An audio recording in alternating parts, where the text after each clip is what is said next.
Punjab assembly का इजलास 1 घंटा 50 मिनट की ताख़ीर से स्पीकर राना मोहम्मद इकबाल की ज़ेर सदारत शुरू हुआ। ऐवान में मीडिया के मामले पर बात करते हुए वज़ीर आला पंजाब शहबाज शरीफ ने कहा कि नई करारदाद की मंजूरी से सहाफ़ियों के साथ पैदा होने वाली गलत फहमियाँ दूर हो चुकी हैं। उनका कहना था कि जिन अनासिर ने इस मसले को ख़राब करने की कोशिश की, उन्हें नाकामी का मुँह देखना पड़ा है। मीडिया एक चौथा सतून है, हमारे दिल में उनके लिए बहुत एहतराम है। अगर कोई गलत फहमी थी तो कल की करारदाद को जो खत्म कर दिया, मैं इस ऐवान को सलाम पेश करता हूँ कि उन्होंने बड़ी जुर्म से ये दोबारा करारदाद पेश की। पंजाब असम्बली के बाहर मीडिया से गुफ्तगू करते हुए सीनियर सूबाई वजीर राजा रियाज अहमद ने कहा कि पंजाब और सिंध में नफरत की फिजा कम करने और भाईचारे को फरोग देने की ज़रूरत है।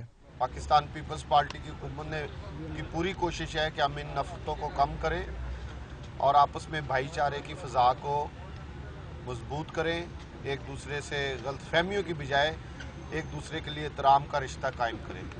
चश्मा जेहलम लिंक कैनाल बंद करने के फैसले पर अपोजिशन ने स्याह पट्टियां बांधकर इजलास की कार्रवाई में हिस्सा लिया।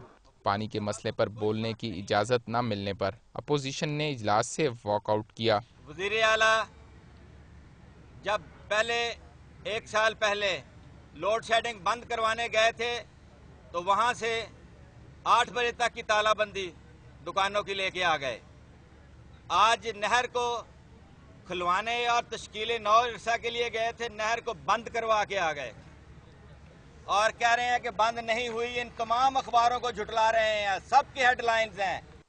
सूबाई वज़ीर कानून राना सनाउल्लाह का कहना है कि 3 रुकनी कमेटी ने तहकीकात के बाद मीडिया के खिलाफ तहरीक पेश करने वाले सनाउल्लाह मस्ती खेल को पार्टी से निकालने के फैसले पर नजर सानी की सिफारिशात मुस्लिम लीग नून के कायद मियां नवाज शरीफ को भिजवा दी हैं। ज़ीशान बख्श, डॉन न्यूज़, लाहौर।